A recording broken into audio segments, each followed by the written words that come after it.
Good morning mga idol. Today is first day of school ng aking mga kiddos.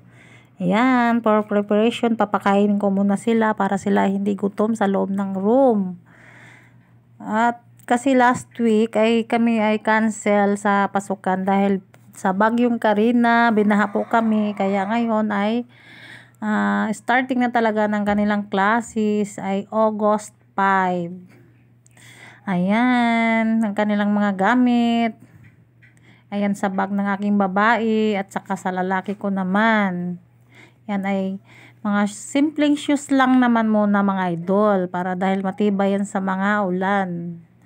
At hindi yan na tatanggal kaagad.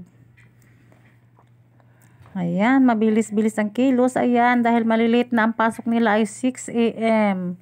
Ang aking lalaki ang uwi ay 12:40 at ang aking babae ay 6 a.m. Ang uwi ay 8:30 dahil kinder pa naman sila. Yan, tara na. Going to school na tayo mga idol. Ayan, ang kanilang papa. Yan, sa loob na kami ng school. At hahagilapin pa namin ang room ng aking bunso, ang aking kindergarten 2 dahil di namin alam kung saan ang kanyang room. Ayan, nahanap na rin namin sa wakas mga idol. Maraming salamat mga idol.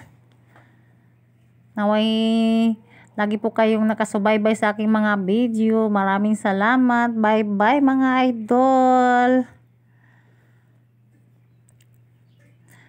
Thank you for watching. God bless us all. Bye-bye.